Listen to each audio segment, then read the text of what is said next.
Chapter 8, Section 11, Antibiotic Targets and Antibiotic Resistance. Okay, so in our hubris, we humans seem to think antibiotics are our thing. Oh, it's the way we've developed to treat, microbial infections, fight off bacteria. No. Mother Nature has been making antibiotics, hundreds of millions of years before we eukaryotes even were on this planet.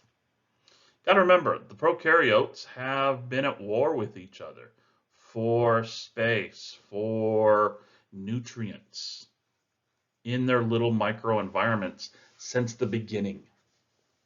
So, they've been making little compounds that will inhibit other cells, their metabolic activities, the making of a peptidoglycan cell wall, the expression using certain polymerases, or the translation, making of the polypeptide, because the ribosome gets inhibited. So they can either kill directly or they can inhibit bacterial growth. If they kill directly, great. Inhibit bacterial growth, well, that's good too, because the unaffected cells that produced this compound are now going to win this, race, the evolutionary race, to see which species survives and which ones get outcompeted. Some of the really good targets: DNA replication. Can't replicate DNA. No binary fission. You're stuck at low population numbers, and every cell has a shelf life. It's going to die out soon enough. No RNA synthesis, no expression of genes, no translation, no new polypeptides. You stop translation, no new polypeptides, all proteins are going to get damaged at some point. So the enzymes are going to start to become depleted. No new expression of operons, no new abilities. Quinolones target DNA gyrase. You can't unwind, no unwinding, no replication bubble. Topoisomerases, same thing. Rifampin, actinomycin, go after RNA synthesis. If you're going to go after protein synthesis, well, ribosomes, bacterial 70S, eukaryotic or 80S. While they both have large and small subunit, ours have components, theirs don't. Theirs have a few components that ours don't either. So you can target one and not hit the other. Puromycin binds to, the A site in the 70S ribosome. It has little to no interactivity with the 80S A site. Aminoglycosides, go after the 16S. That's the small subunit of the 30S, which is part of the 70S full ribosome. Are there ones that target theirs but also hit ours? Yeah, but you're not going to come to market with those. Aminoglycosides, the puromycins, rifampin, the quinolones, these have been shown to target bacterial processes with little to no interactivity with eukaryotic processes. So when you go and you look, okay, you got the cytoplasmic membrane. Daptomycin targets that. Targets the remaking and the formation of new membranes. Well, no new membranes, well, the cell can't divide. Quinolones go after the gyrases. Rifampin, actinomycin go after the polymerases. Penicillins, vancomycin, bactracin, these go after the cell wall. Can't, no cell wall turnover, no cell wall replenishment. Given enough time, remember those autolysins that are going through cutting, so that the cell can elongate to go through division. Well, the autolysins are still cutting. Penicillin, vancomycin, bactracin, stopping the insertion of new NAG-NAM. Given enough time, that cell wall is going to be weakened to the point of lysis. The daptomycin, the polymyxins, go after the cell membrane, cell wall. They do so very well. The polymyxins, though, these are going to be topical. Okay, you're not going to take this in a pill form because it will interfere with, may interfere with our own membranes. So you're going to keep it as a topical. Go look at your triple antibiotic creams that everyone has in their bathrooms. Polymyxin B is going to be one of the antibiotics. Students always ask, well, if it's inserting and damaging membranes, why am I putting it on my skin? Is it going to damage my membranes there? You got to remember, your skin, this outer epidermis, is already dead cells, dead keratinized cells that you're sloughing off anyways within minutes. Sometime today, you're sloughing that off. So even if the polymyxin gets in and damages it, you're sloughing it off. You're sloughing off a dead cell anyways. Any bacterial there that got down in and around a cut or a small cut, shallow small cut or abrasion, they're getting damaged too. It's all good. If you're going to go after the cell wall, peptidoglycan synthesis. Okay, you can't, none of these are going to damage an intact peptidoglycan cell wall, but they're going to damage or interfere with the replenishment, the replacement of beta-lactams, the penicillins, the cephalosporins, or any of their derivatives. What does that mean, derivatives? Penicillin, methicillin, amoxicillin, anything in an illin means that it was a penicillin that they went and added bells and whistles to. Same with the cephalosporins. These will interfere with that, amino acid transpeptidation. So you get the NAG-NAM strands, but the cross-linking tetrapeptides that should brace them together, no longer there. So now everything's wiggly.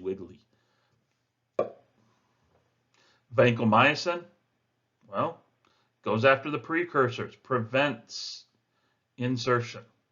Bactracin binds to the bacteriopreenol, prevents anything from coming out of the cell.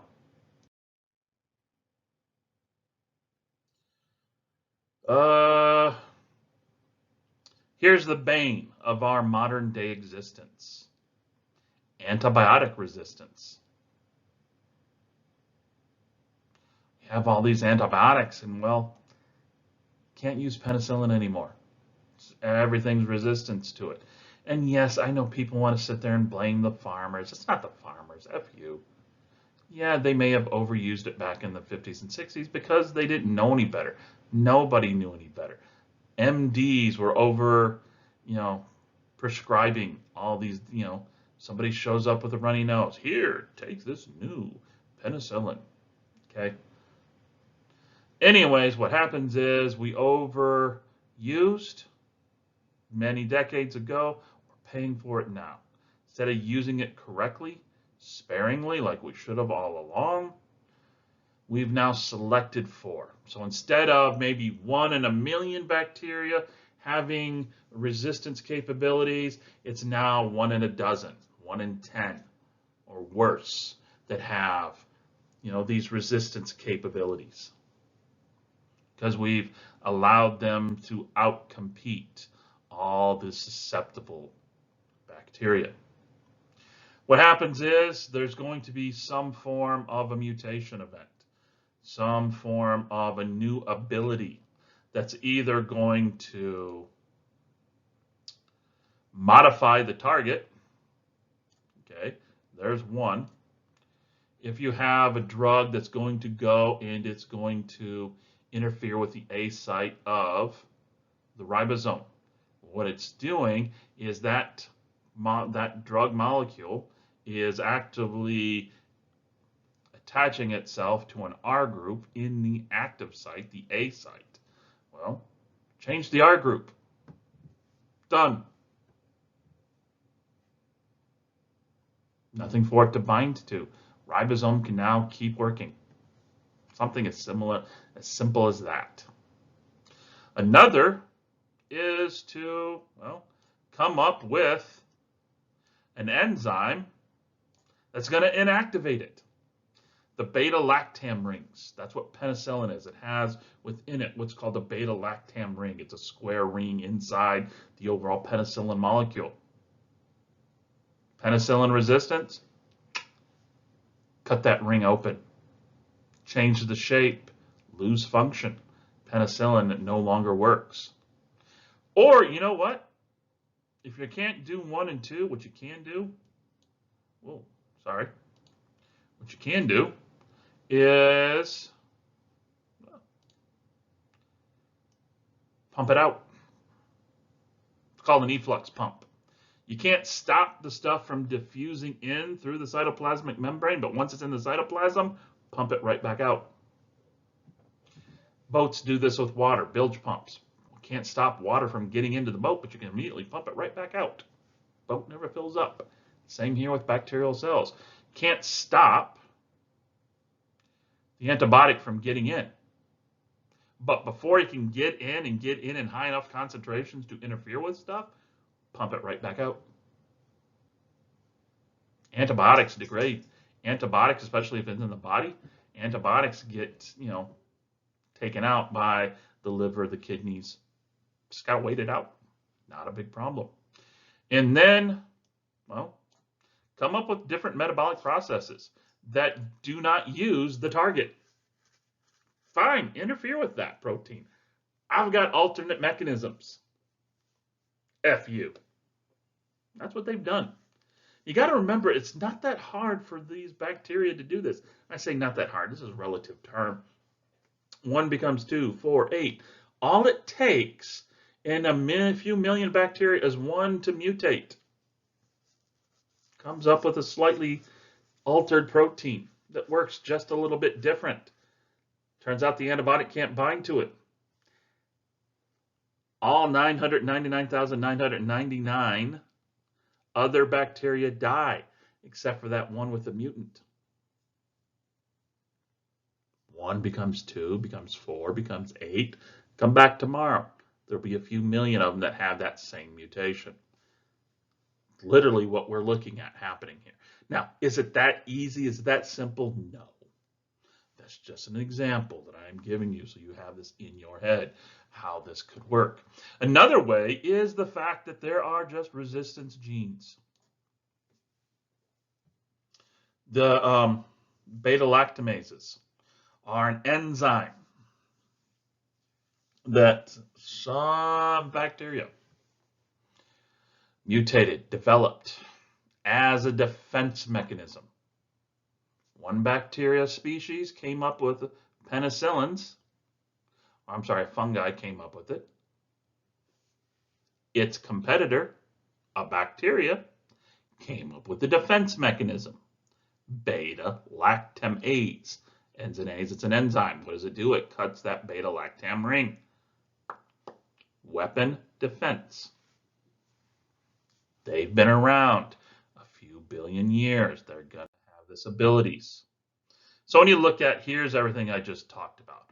A lot of this, what we're talking about, these new abilities are going to be carried on those plasmids. Okay, those resistance plasmids. Some of them are going to be already in the chromosome. Prophage inserts, pops out, pulls along, carries it along, carries a gene for some of this, exits out, infects a new bacteria, gives it the ability. Okay, enzymes like beta-lactamases, porins. Here we have an example of one of those pumps. Stuff gets in, stuff gets immediately pumped right back out.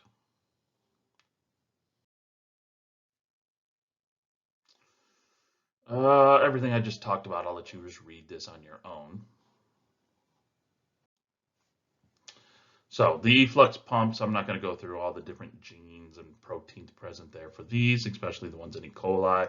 I'll let you read on that. how the E. coli has one here that allows it to pump out rifampicin, chloramphenicol, fluoroquinolones. So if it wasn't for this pump, yes, these would be damaging E. coli, killing it, but those E. coli strains that have these genes here that make these proteins can make this pump that just as the rifampin enters in, it immediately pumps it right back out. Biofilms lead to resistance because, well, there's going to be certain bacteria. Remember, it's only in a laboratory setting do we get biofilms that are of a pure culture, a pure singular species. A lot of times it's going to be many others that are either, that are present, a mix, all in the same biofilm. Some of them are making, beta-lactamases or some inactivating enzyme that they're excreting out into their environment, which is protecting not only that bacteria, but other bacteria in its environment that do not have that capability. Other bacteria, such as Pseudomonas aeruginosa, only express certain operons and certain regulons, like I've mentioned in the previous sections. Only express these during biofilm formation or during maintaining of that biofilm. Turns out in these regulons or these operons, there's going to be certain pumps, so that a Pseudomonas aeruginosa will be making these pumps during this time when it is sessile. When it is motile, it would just swim away from whatever's there.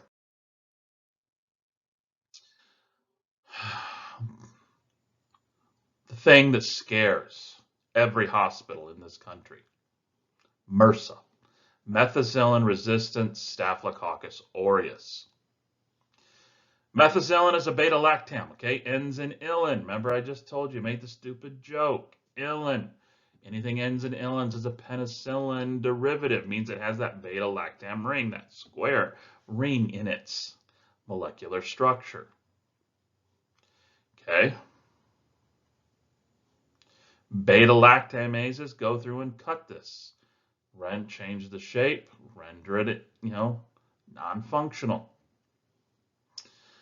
MRSA, methicillin-resistant Staphylococcus aureus, has within it what is called a chromosomal island. It's a cassette, a collection of genes that seems to move from one bacteria, can be copied and then moved to another. They don't go individually over there and just accumulate. No, they go as one entity. Boom. Hence they call it a cassette. MEC-A and a few other proteins. What is it? MEC-A, MEC-I, MEC-R1, and a few others. I mean, it's more than an operon, okay? These go and these are transferred from one organism to another as a set, boom to boom, from this bacteria to that bacteria, from this bacterial species to that bacterial species.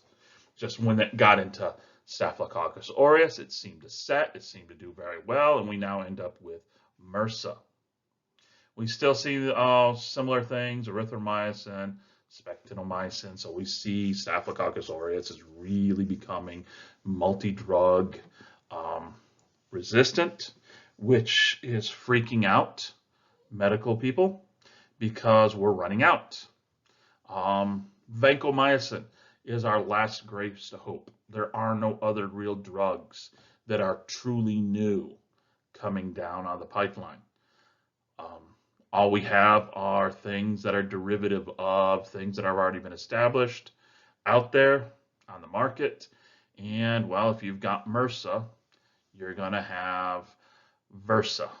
Vancomycin resistant Staphylococcus aureus is now making its way around the country. After that, there's really nothing.